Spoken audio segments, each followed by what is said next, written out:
Hello and welcome everyone to this edition of The Value Exchange from Fidelity Digital Assets. I'm your host, Chris Kuiper, Vice President of Research at Fidelity Digital Assets, and I'm pleased to welcome our guest, Jurrien Timmer, Director of Global Macro at Fidelity Investments. We'll get to our guests in just a moment, but first a quick introduction for those who may be new to The Value Exchange and who we are at Fidelity Digital Assets. The Value Exchange is a regular webinar we do where we focus on a key theme or topic, and we invite an external guest or speaker to gain their insight and knowledge and bring it to you, our listener. You can see some of the topics that we'll be discussing today, as well as past guests that we have had on the show. And then briefly, who or what is Fidelity Digital Assets? Fidelity Digital Assets is a subsidiary of Fidelity Investments, so we are a separate entity dedicated to the digital asset space. Our primary products and services include custody of digital assets, usually known as cold storage, and we also have a platform to buy, sell, and trade digital assets. Now, I'm not going to go through this whole slide, but the point here is we've been in the industry a long time, stretching back over a decade now, and all of the products and services that you may have seen dealing with digital assets at Fidelity, a lot of our custody and solutions are behind that, powering those products. I do have a few housekeeping notes, but before we get to that, let's bring on our guest, Jurrien. Jurrien, welcome. Could you tell us a bit about yourself, your journey through the markets, and most importantly, how did you find Bitcoin? I'm always interested to hear people's origin stories. Yes, well, good morning. Great to see you. So I've been in the TradFi business. Let's put it to put that in for context for 4 decades. I've been at Fidelity, just celebrated my 30th year at Fidelity, but always kind of playing in that 60-40 sandbox. And if I would think about gold as an as an alternative investment, that would be pretty exotic, right?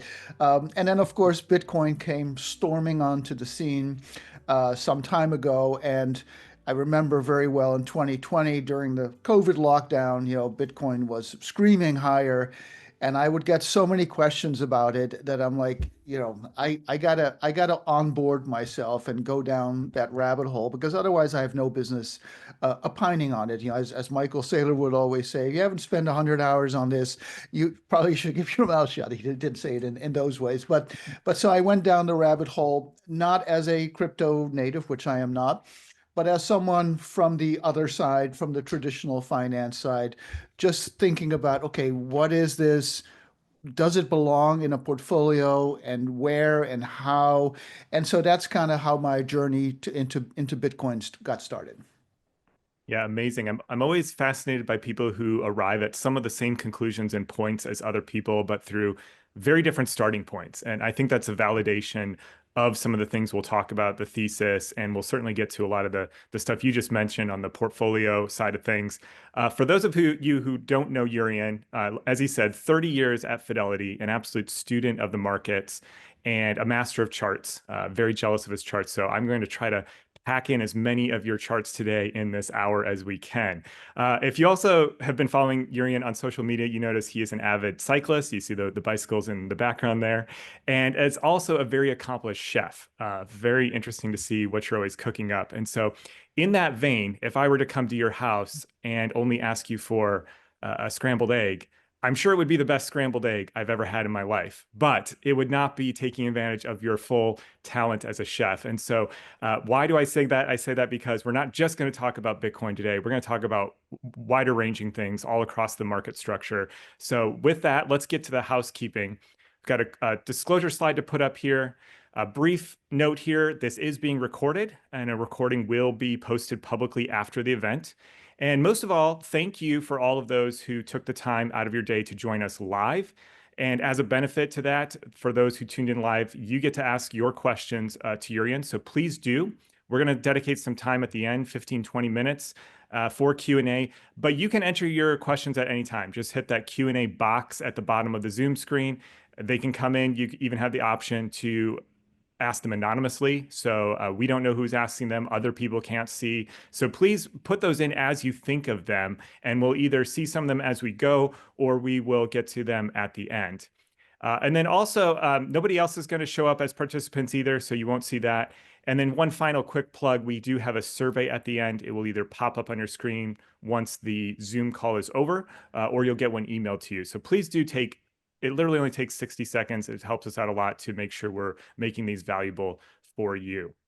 All right, with that, let's dive right in. So, Jurrien, let's start high level, macro picture, a lot of stuff going on. I feel like we've gotten whipsawed around with a lot of the tariff announcements. From your perspective, with some of this, the CPI data and everything coming out today, the trade wars, what's your view of the world right now? Where are we? Where do you think things stand at this moment? It's certainly a very interesting moment in time because the world order is being, or the status quo that we've been in for so long is being challenged, right? And of course, the challenge doesn't go unchallenged. So what started as a fairly aggressive path of, I guess, deglobalization towards from globalization towards maybe mercantilism, from a dollar US vendor financed world order to something more transactional. That's kind of how the narrative really started to unfold earlier this year. And of course, we know what happened in the markets, both on the rate side, on the dollar side, on the equity side. The markets did push back, as they always do, and we did learn that the folks in Washington were listening.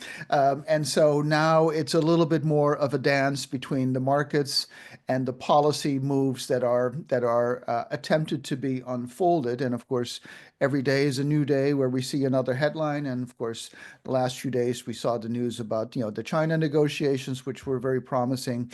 Today we got the CPI report also leaning in the right direction. So we're continuing to live in this very interesting time. We had a long boom. We called it the Great Moderation, really from the late '90s until COVID, where not only inflation was falling, but the volatility of inflation was very low. And of course, both stocks and bonds posted outsized returns in that environment with a number of factors going on. We have like financial engineering of share buybacks and things like that, and rising profit margins, which feed directly into rising valuations, and of course the Mag 7, U.S. exceptionalism, all that stuff. And that was a very robust long trend, which in part was upset by the pandemic when inflation spiked.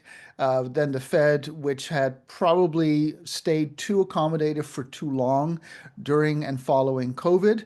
We had a mini sort of asset bubble in 2021 where stock valuations were too high, bond valuations were too high, and then the Fed slammed on the brakes, which is something it hasn't really had to do in a long time. And that caused a great reset, and it caused the stocks to bonds correlation to flip from negative to positive.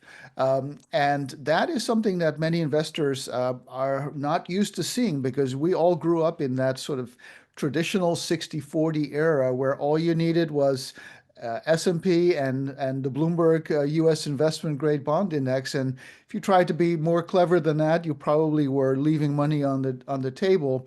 But 2022 was a good reminder that it hasn't always been that case, and that was a time when bonds went from being the port in the storm to actually being the storm itself. And that's something that was a wake-up call for how we think about a 60-40 paradigm, and should it be something broader than that, with more assets in it. And I know we're going to talk about that in a little bit. But so that you could argue that might have been a regime change. And then, of course, we had the election.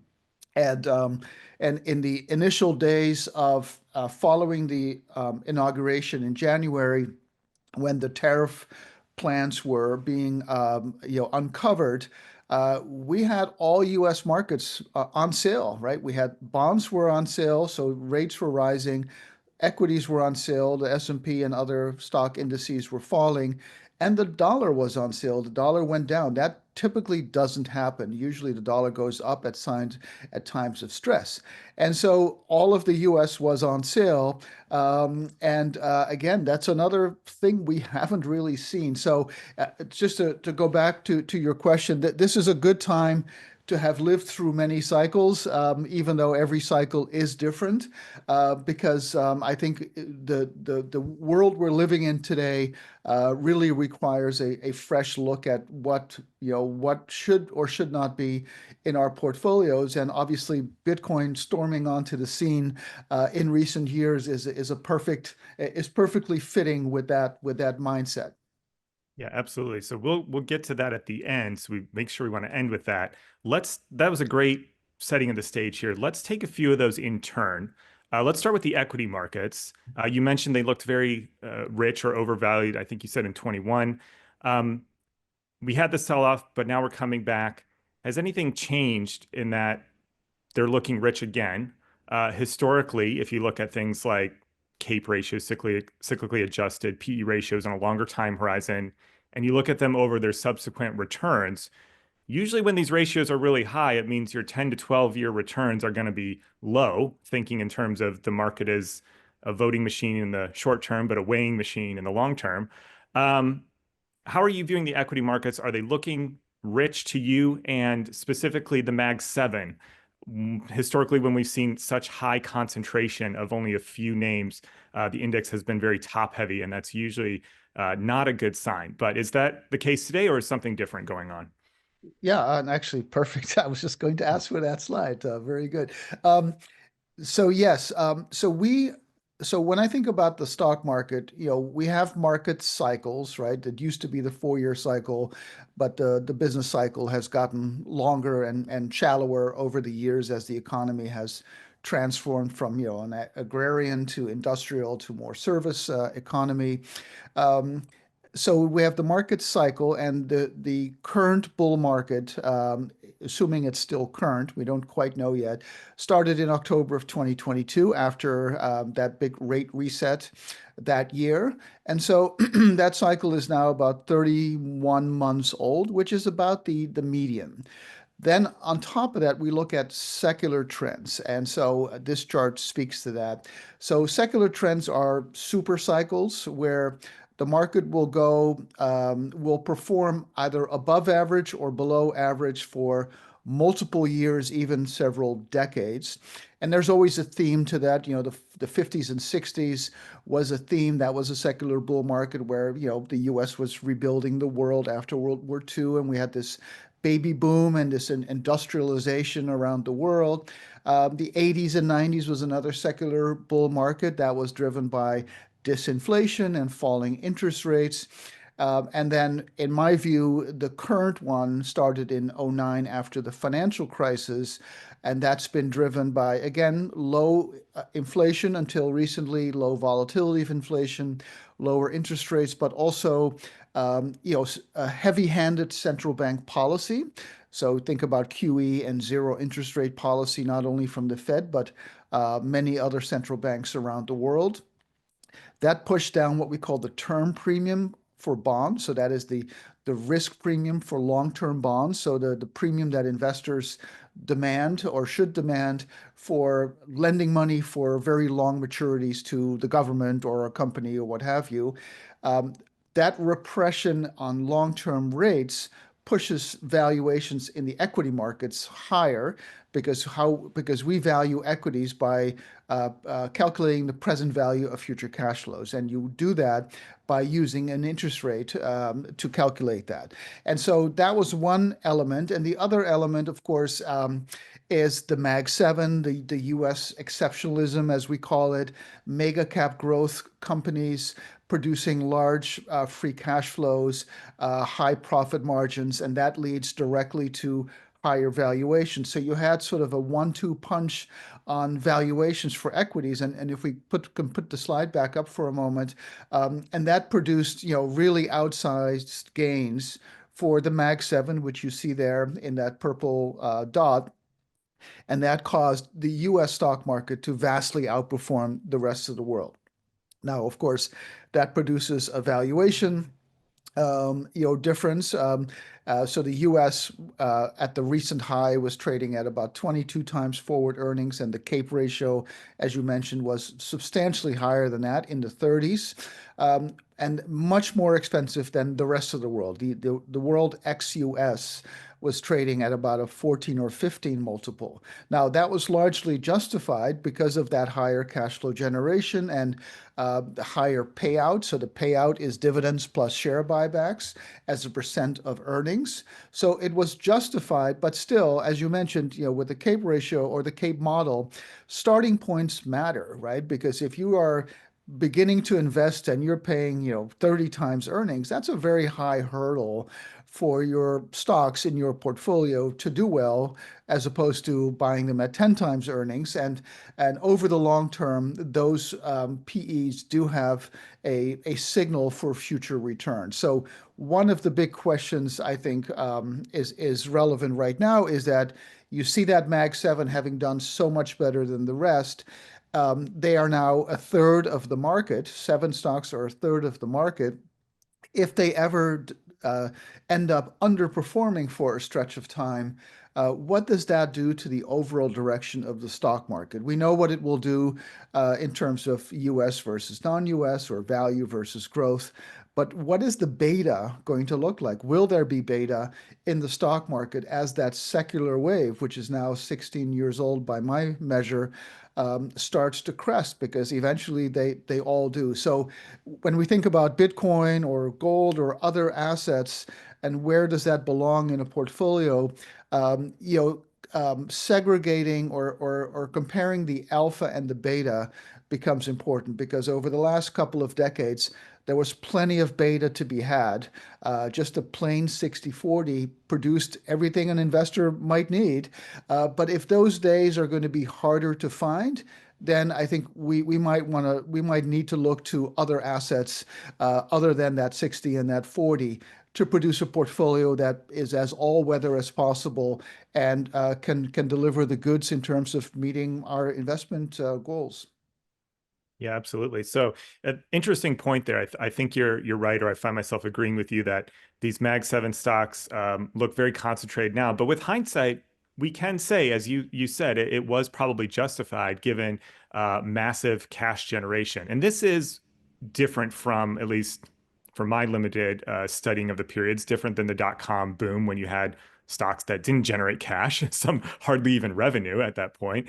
So these have been truly exceptional companies, very high margin, very high returns, and just cash machines that have been returning it through dividends and especially stock buybacks, which tend to be more tax efficient. So Yeah, certainly they're I would just add to that. Sorry to interrupt, but we've had this is the third era of what I call Nifty 50 leadership, where hmm, these big blue chip growth stocks really dominate.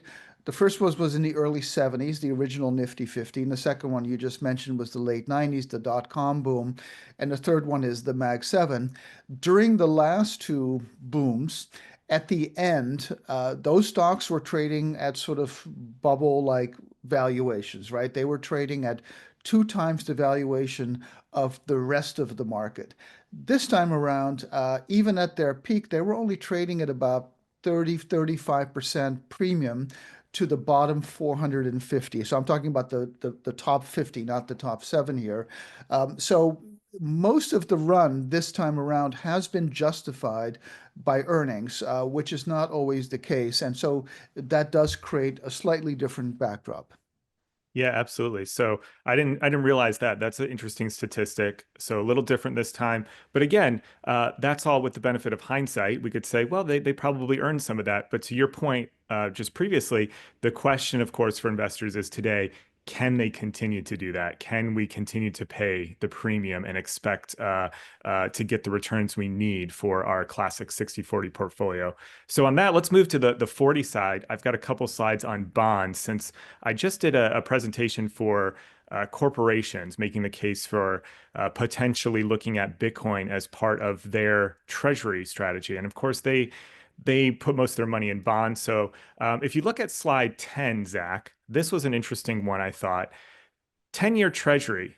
Most people look at the nominal drawdown of 10-year treasuries and they say this is great because the drawdowns are very shallow and very, very short. And I think there's an animation on here, so you have to click one more, Zach. So there you see it. Going back to 1928, Although recently we've seen this blue dip down to 20% even on a nominal basis. But my point to people was you have to look at the real drawdown of bonds. And as you see, if you factor in inflation, you're really facing a drawdown of 55% in the past with high inflation with bonds. And even today, you're at an over 30% drawdown given the high inflation we've had. And so, again, this speaks to the challenges that people are facing with their portfolio because that is the real return you're looking at, the one that you actually need to spend on things or support a lifestyle or retirement or whatever it is. The other chart I showed, Zach, if you want to go to the very next one, 11 there, I saw a version of this and I didn't believe it. So I had to, of course, be a good analyst and do the calculations myself. But if you take the 10-year treasury and you look at your return, your cumulative return, so you start with $100 in 1928, and then you look at return after inflation, so using CPI. And then also, since this was for corporations, I used the statutory corporate tax rate after taxes on those interest payments you get.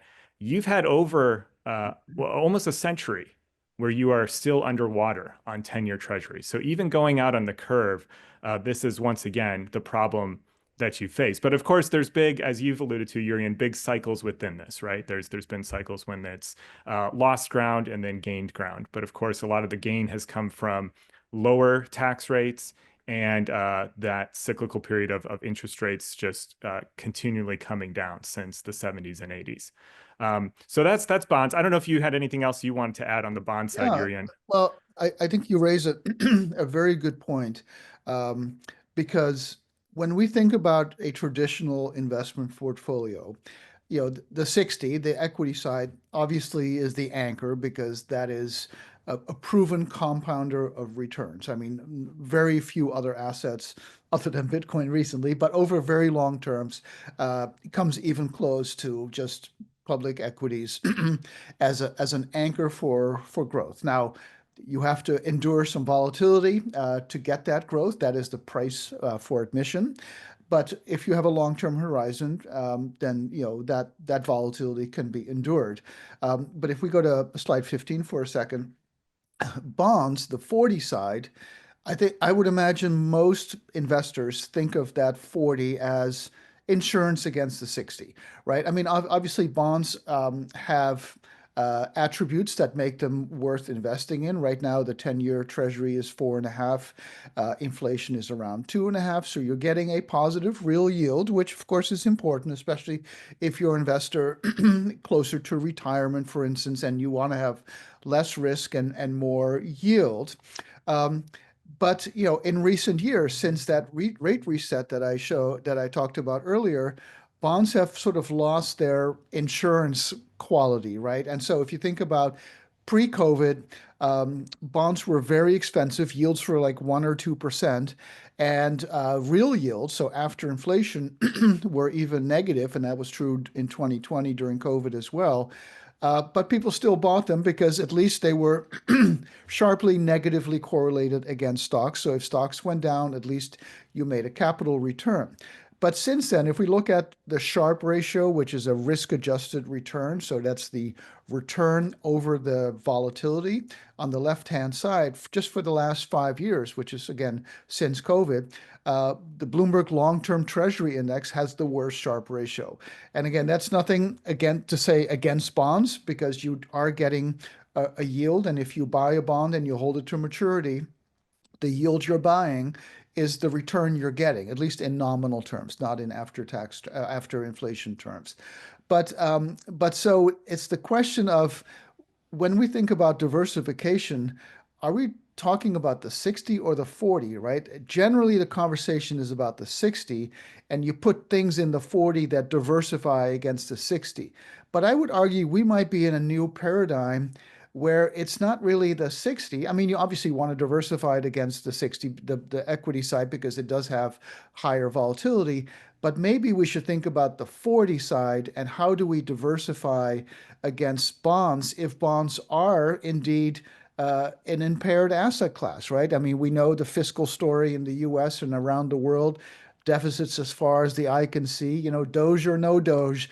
there's a lot of spending that needs to take place. And one of the things that we saw, a few weeks ago was that rates were going up, and rates are going up again right now. We're back at 4.5. And if we are in this world potentially of de-dollarization, and international investors are financing fewer of our bonds, maybe yields do go up. So I think just in terms of what you're discussing about the bond chart, it's just a new way of thinking about it is, okay, what do we put in a portfolio not to hedge against the equity side, but against the bond side? Do we sprinkle other things in? And of course, gold, Bitcoin, alternative investments, things that are uncorrelated, all could sort of be a part of that. And yeah, so this chart, on the left, I don't put any numbers in this chart because it's going to be a different outcome for every different person, and we're not here to give investment advice. But if the old paradigm on the left was just, kind of 60-40 or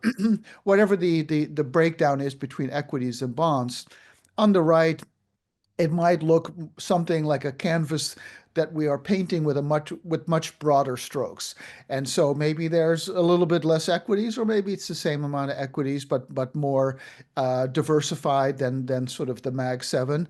And on the bonds, there's always some case to be made for bonds. They do provide a yield, and they might become negatively correlated again. You never know. But then sprinkling in a bunch of other things, like cash is more compelling these days, just because I think there is less of a Fed put in the market these days, where the Fed is less likely just to cut rates to zero, like it has done several times in the past couple of decades. And gold, private markets, hedged equity, by which I mean like long short equity, where you're taking the beta out of the equation and just hopefully producing the alpha. Managed futures, maybe high yield or tips, commodities, and of course Bitcoin, or I shouldn't say of course, because it's going to be different for different people. But it's those little buckets of assets. I think of it more as a hedge against the 40 than the 60, and that's a different way of thinking about this equation. Yeah, that's fascinating. And Zach, if you could put up slide 5, here's another way of looking at it. What I really keyed in on what you just say, is it an impaired asset? And looking out at the macro picture and everything like that. So this chart I'm going to put up here is your classic menu of very broad strokes, but stocks, fixed income, real assets, for example. And that middle box of fixed income, short term, intermediate term, investment grade, your compound annual growth rate over the last 10 years has been 1 or 2%. And that assumes reinvestment of dividends. And that's nominal, not yield, real.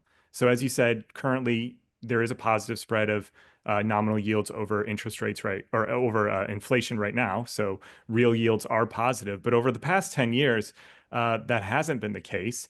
And of course, people have put the 40 in the bonds because you see the standard deviation max drawdowns are very low. So it's that anchor. But of course, it brings in the question of whether the correlation will continue. And then you had a chart on the Sharpe ratio as well. And the other one I like to look at is the Sortino ratio on the far right there. And so that is the same as the Sharpe ratio, but you're taking your excess return divided by only the downside standard deviation. So investors don't care if there's volatility on the way up. They only care if there's volatility on the way down. So I think that's interesting to look at because Bitcoin is a very unique asset in that it has more, quote, good volatility than bad. There's more volatility on the way up than on the way down. So as we talk about this, I want to spend a good chunk of time now on Bitcoin. You mentioned gold. What drives these two? What is Bitcoin to you in terms of an actual asset? How do you view it? And then feel free to dive into some of your gold analysis as well. I know you have a lot of great charts on this that people would love to see. Yeah, let's start with slide 13. So when I started thinking about Bitcoin back 5 years ago, um, again, as a TradFi person, I'm like, okay, what is Bitcoin supposed to be, right? We know about its supply scarcity, and we know that it was invented to be money, right? And I still think that's the aspirational use case is to be hard money. And if it's going to be hard money, then you can't get around comparing it to gold, because gold is hard money. It's been hard money for thousands of years, and this chart goes back to the 1800s. But what we know about gold is that obviously it's a store of value. It's no longer really a medium of exchange because it's too chunky for that. It's certainly a unit of account. It's certainly considered hard money. And what we know from history is that when you look at periods of excessive monetary inflation, so in this chart, there's a lot going on, but the gray line is the money supply. And the purple line is the value of above ground gold, so gold that has been mined. And we can see that when there are periods of above trend growth in the money supply, so think about the 70s and more recently, of course, with COVID, um, gold will take market share from the money supply, if you will. So the bottom panel shows the ratio of gold, the gold's market value versus M2. So gold kind of takes market share from fiat money. So hard money takes market share from soft money at times when there is monetary inflation. And I don't have the chart today, but if you look at bond returns versus gold over history, uh, ironically, the long-term compound annual growth rates of gold and bonds are actually fairly similar, and bonds work more often than gold, and they produce an income. But it's the times when bonds don't do well, it's when gold shines. No pun intended. And so, if we go back to the slide for a second, if we fast forward to today, and we add the market cap of Bitcoin, so Bitcoin's what, 2 trillion, gold is about 18, 19, 20 trillion now.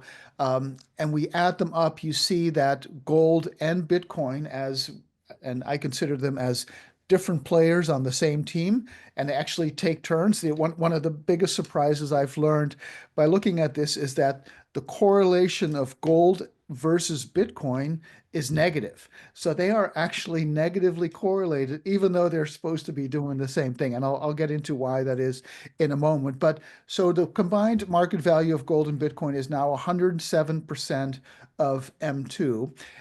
And to me, that is the most basic way to show why these two assets have done well at a time of monetary inflation and price inflation as well, and now potentially de-dollarization. That's obviously something that also benefits gold. So these are the tailwinds that have been driving both gold and Bitcoin. And of course, we know that year to date and over the last year, gold has really stolen the show here. And gold is one of the most negatively correlated assets to the S&P 500, but yet it outperformed the S&P last year when the S&P itself did actually very well, and it certainly outperformed the S&P this year. And that just kind of let me take this one step further. If we go to slide 16, you see gold and Bitcoin um, in terms of their performance. And the way I think about it, and this is not portfolio advice, but Bitcoin obviously has a much higher volatility than gold. It has about 4x the volatility as gold. So when I think about gold and Bitcoin, I kind of normalize them by taking 4 units of gold and 1 unit of Bitcoin. And again, I'm not suggesting that's what a portfolio construction should look like, but I try to normalize them for the amount of volatility that Bitcoin has. And so in that sense, over the last, 5 to 10 years or so, Bitcoin and gold actually have performed very similarly, although on a one-to-one basis, of course, Bitcoin has vastly outperformed. But I want to focus just on the bottom chart, which shows the Sharpe ratios for both. And there have been times when they are performing very similarly. So think about 2022, 2023. But in the last couple of years, you can see that the Sharpe ratios have been kind of going in opposite directions. And now they're starting to converge again. And of course, we know that Bitcoin is back above 100,000. Gold corrected yesterday, although that was only one day. So it's almost like the baton is getting passed from one to the other. So they are different players on the same team, in my opinion, but they are not correlated to each other. And I'll just mention why I think that is. And I call that the Dr. Jekyll and Mr. Hyde aspect or personality of Bitcoin, because Bitcoin, I think we probably, many people would agree that it is an aspirational store of value. It's trying to be hard money like gold. And and certainly in the view of many Bitcoiners, it's better money than gold because it's more portable and this and that. Um, but it's also an asset that goes through boom bust cycles because it is a young asset. It's only, 15, 16 years old. There is a lot of speculation in Bitcoin. There's no way around it.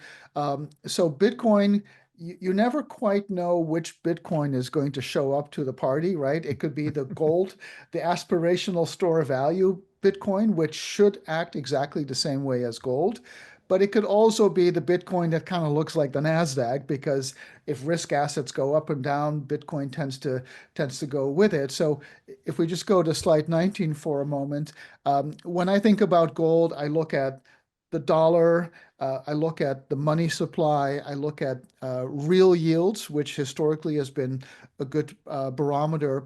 And when I look at Bitcoin, which we're seeing here, I still look at the global money supply. Clearly, the growth in soft money, in fiat money, is going to be a driver for both. But so is what's happening in risk markets because you do have a speculative element in Bitcoin. And when risk markets go down, all risk markets generally go down. So in this chart here, I show the change in the S&P in the yellow and the change in the global money supply in the purple. And when those are both going up, then Bitcoin is sort of, off to the races. When one is going up and the other is going down, then Bitcoin just kind of hangs out. And obviously, if both are going down, then that's not good for Bitcoin, at least historically.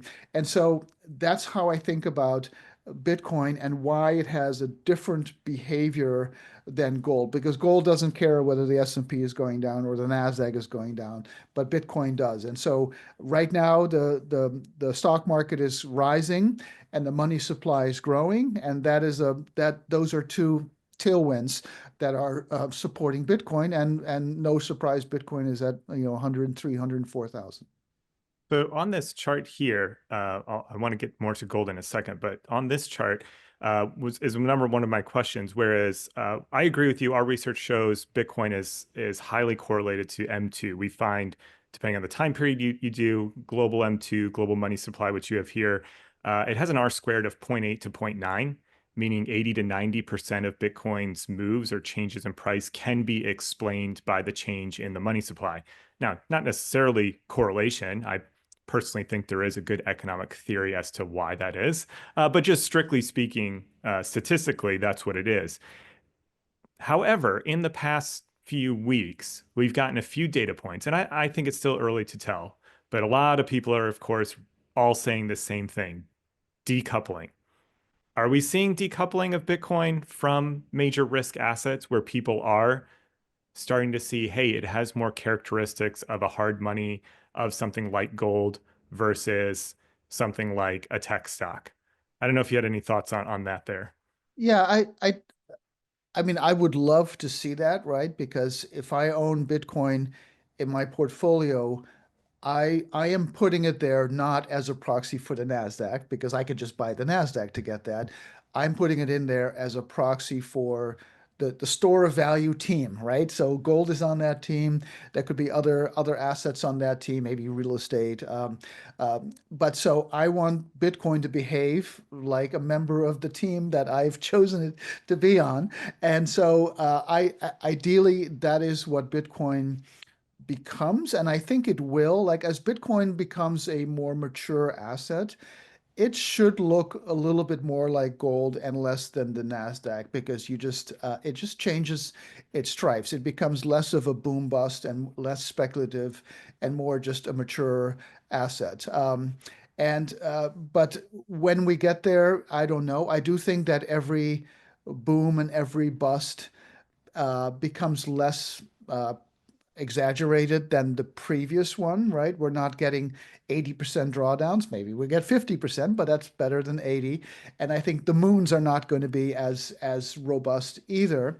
And I think that's a good sign, right? It's always going to be a volatile asset. Volatility a feature, not a bug. When you cap the supply, then changes in demand are going to have exaggerated moves because there's no supply response as there would be for oil, for instance. And in that sense, gold is very similar. I mean, the supply does grow as it does for Bitcoin, but it's very limited. It's like a percent or two a year. So it would be good to see Bitcoin evolve into something less volatile and more like hard money. But until the speculative cycles get reduced, I don't know when that's going to happen. So in the current case, if the tourists all abandon ship, right, and Bitcoin does get tourists, we have the maxis and the hardcore believers, but we also get tourists that just buy anything that goes up, right?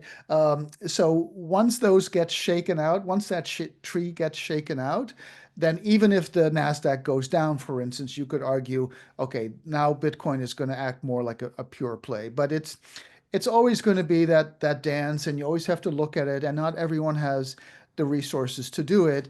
But that's why I separate Bitcoin from all the other cryptos. All the other cryptos are not Bitcoin.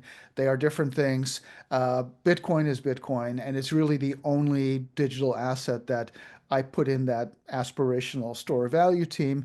And that's why I think it can easily live alongside gold on that team. And maybe having a little bit of both, which again, not advice, but knowing that they're negatively correlated against each other, having both actually kind of smooths the ride out, I think, that you never have to like really tactically choose one over the other. Hmm. So I've a two-part question on gold, and then I want to get to your Bitcoin valuation models, and then we'll end on either cycles or some of the portfolio stuff. But first, I did see a question come across. Are we talking about Bitcoin or other cryptos in general? And to your point there, we're just talking about Bitcoin today. So all of this pertains to just Bitcoin, nothing else. So we'll stay in that box here. All right. So on the gold front, number one, you talked about gold outperforming. We're making new all-time highs. I don't think you've said uh, specifically maybe why that is, or if you have a view on gold going forward here. You'd mentioned a little bit about the deficits and everything. And then two, the second part of this is what you just touched on, having both or them being different. Do you see a future where Bitcoin takes more and more market share of gold? So far, we've been low to mid single digits of Bitcoin, and we're at $2 trillion market cap for Bitcoin. Gold's now at 20 trillion. So far, Bitcoin hasn't taken a lot of market share of gold because gold has gone up as well, and as Bitcoin has as well. So, given some of the things you talked about, being gold with wings or programmability or other features, do we see that future? How long does it take? Is it a matter of people of a certain age or demographic or era coming into managing money and saying gold is old, I'm more comfortable with digital money, or does gold always have this foothold as it has for millennia, in your opinion? Yeah, no, it's a great question. And I'll show you two charts. One is 17, just to put in perspective how well both of these assets have done. So in this chart, I show the drawdown of all the asset classes that I measure or that I track from the prevailing 2-year high. So that's the orange bars on the left. And then I show the rallies off of the 2-year low on the right. And you'll see gold sticks out, and of course, Bitcoin sticks out even more. And so that just shows you the kind of the sharp ratio features of these two assets. The only other one that looks even remotely similar is the Mag 7, which is interesting. But if we go to slide 22, um, so I use various valuation models based on network growth, and we'll talk about those in a second.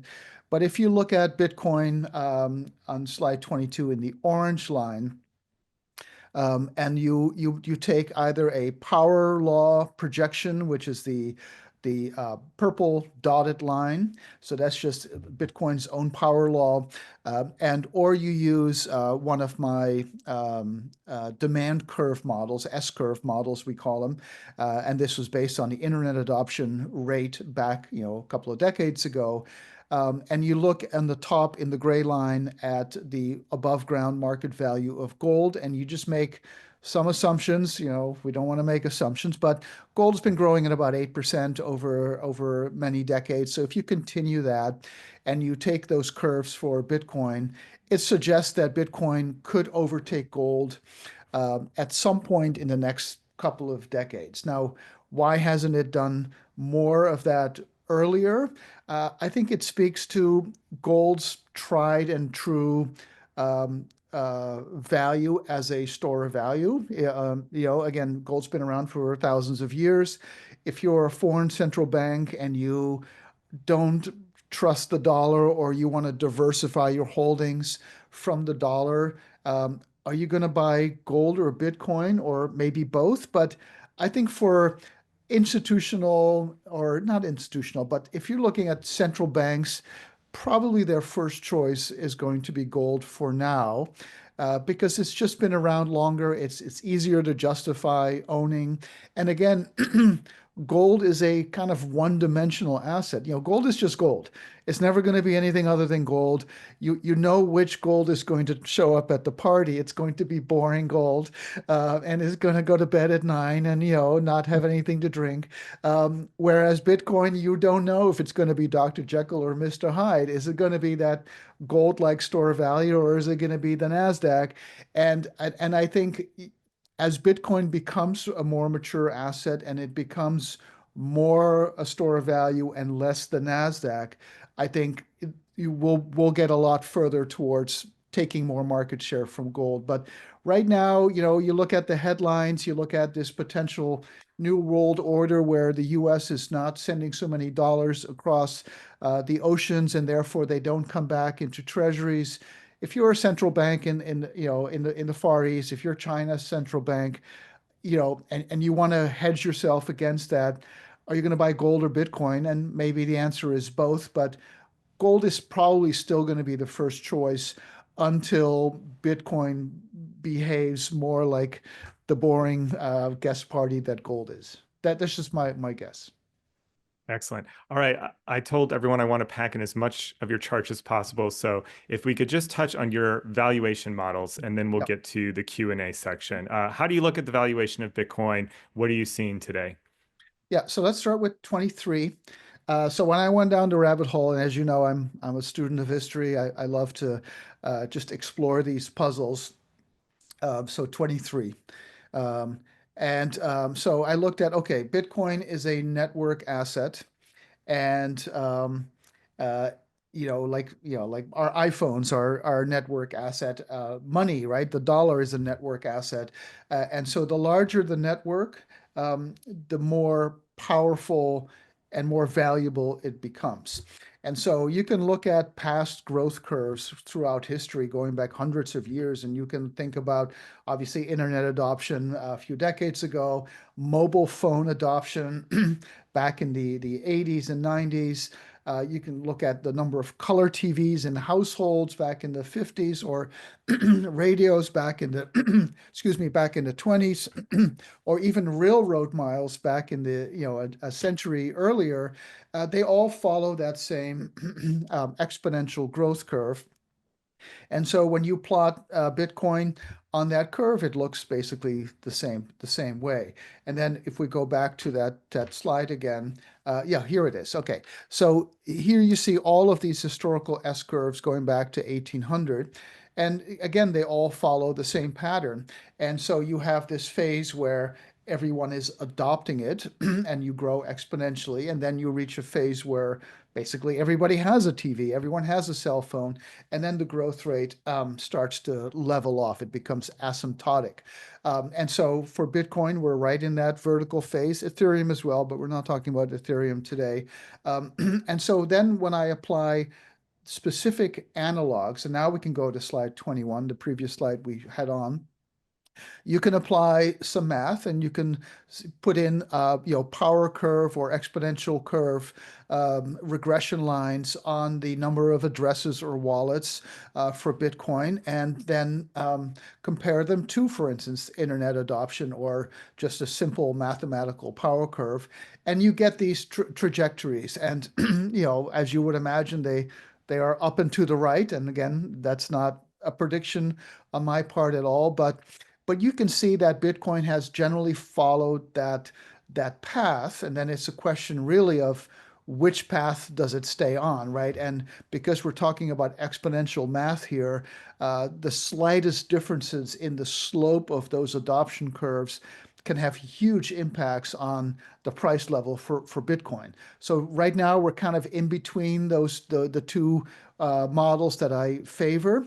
And so that's how I think about it. I think about it as a network asset because money is a network asset. Technology is a network asset. The bigger the networks of phones or computers or semiconductor chips, the more value the network becomes. And Bitcoin, obviously being, 16 years old, has a very large network, and it's becoming more mature.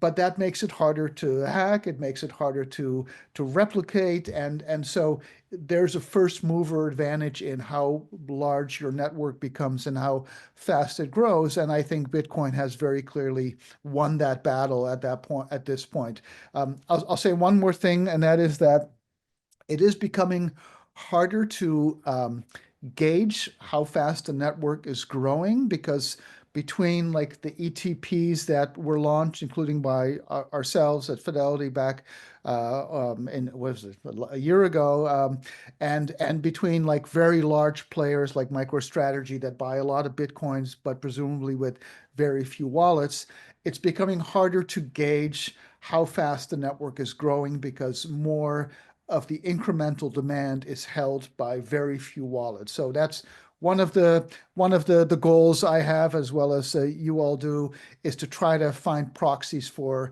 that growth rate so that we can measure, okay, how fast is this network actually growing? Yeah, so we had the luxury of all this on-chain data, which is open and verifiable and transparent. And so we would use as a proxy, as you did, the number of addresses, with each address being like a person. But of course, people can have more than one address, or a lot of people can share one address at an exchange or a custodian. And then, like you said, we have all these other products on top of that. So challenge for us as analysts, but we'll continue to try to find new ways. All right, so let's go to the Q&A portion. Casey, if you have some questions and answers ready for us. One thing I'll just note while she's getting that ready is you talked about Bitcoin's lead, the first mover advantage, the network effect. One thing that we're noticing is that this time around, Bitcoin's dominance, so its percent as its market cap as a percent of total market cap of the whole space, is now at 71% or higher if you exclude stable coins. So I think that just also speaks to Bitcoin's dominance in the space right now. Yeah. All right, Casey, who's our first question here? Yeah, so I have a first question on just kind of your point of view on the 4-year cycle for Bitcoin and, whether or not you think that will continue to remain and how you kind of incorporate that into how you're thinking about Bitcoin and its valuation. Yeah, so let's pull up slide 20. Um, it's interesting because when I did all my models back in 2020, and I tried to just sort of figure out, okay, I'm starting from scratch. I have no history, no basis. So I scoured the internet looking for the best ideas, and one of them, of course, was the stock to flow, Plan B's model, and I used that, and I fairly quickly dismissed that version of it just because it continues to grow exponentially, into infinity because the halving rate is always the same in percentage terms.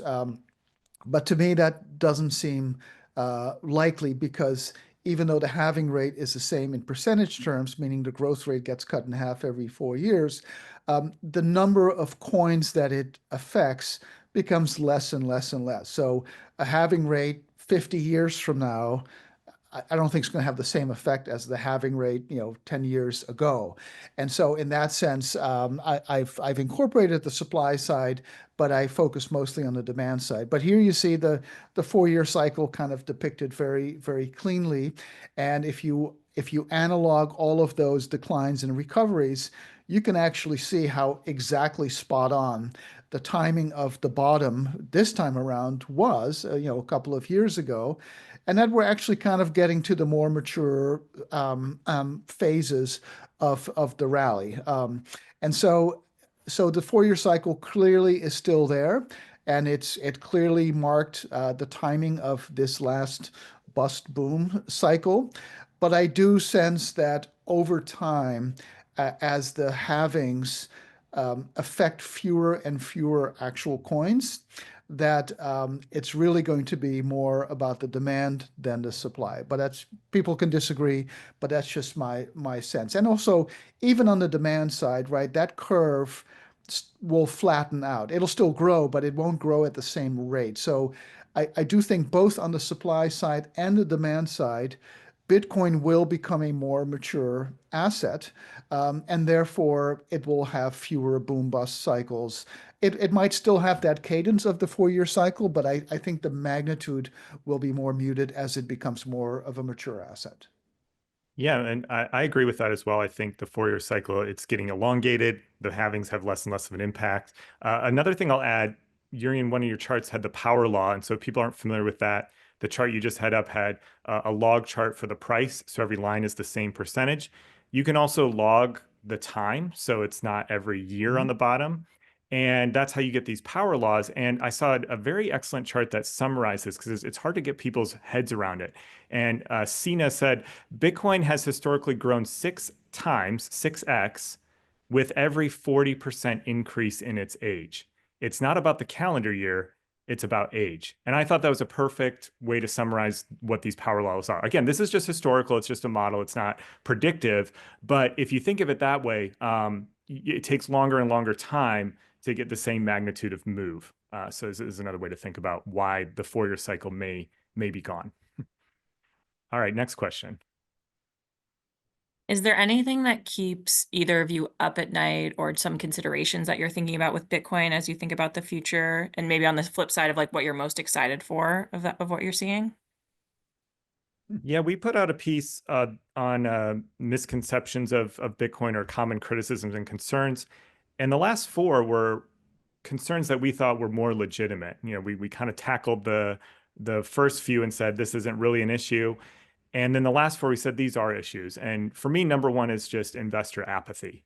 If nobody cares about Bitcoin, it's not going to do anything. If they don't see the value in a hard money, in something with a fixed supply that's also censorship resistant and immutable, it has nowhere to go. And then there's a few other things too. It is code. Bitcoin has had 2 bugs in its code in its very early life. It was not catastrophic, it was fixed, but we have to acknowledge there's a non-zero chance that something can happen with code. And then, of course, as we've seen in the past and with other nation states and jurisdictions, the regulatory environment can make it very hard, where people will, quite frankly, become apathetic or say it's not worth it for the risk or the trouble given the regulatory environment. So those are my top 3. I don't know if you have any others, Jurrien. I would just add, for me, losing sleep at night, and probably for many people, comes as a result of owning too much of it, being over your skis, right?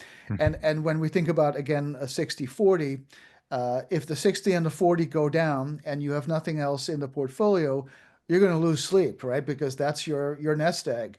And so when I think about Bitcoin or gold or these other alts, as I call them, for me, it's about position sizing and correlation, right? If everything in a portfolio goes down, that's bad. If some things go down but others go up, then that's less bad. It's still not pleasant, but it's less bad. So I'm more worried about just how much of Bitcoin is the right amount and whether it becomes less or more correlated to the main anchors in a portfolio. and which anchor they are less or more correlated to. Is it the 60 or the 40? And I think that's kind of it's a fun and interesting way of having a discussion about it. Like how do you fund a position in Bitcoin? Does it come out of bonds or stocks? I would argue it's more out of bonds than stocks, and I think you probably might agree with that. But so, that's kind of how I think about losing sleep and managing risk in a portfolio. All right. Well, we are out of time. So, Zach, if you want to put up the last slide, I think that is an excellent bookend. We started questioning the 60/40. Are we in a new paradigm with all the things Jurrien talked about? Are there things that we can look at to perhaps change the 60/40 to overcome some of these challenges that he mentioned? So an excellent thing to look at here. And there you see our contact information or where to find our research or get in touch with us. And once again, just plugging that survey, it'll come up after you exit this call, or you'll get it emailed. Please fill it out. It does only take 60 seconds. Helps us out a lot. Thank you so much, Jurrien. This has been an absolute pleasure and very information-dense session here. And again, we will have the recording up shortly for anyone who wants to see those slides and pore over those charts some more. So thank you all for attending, and we'll see you again next time. Thank you.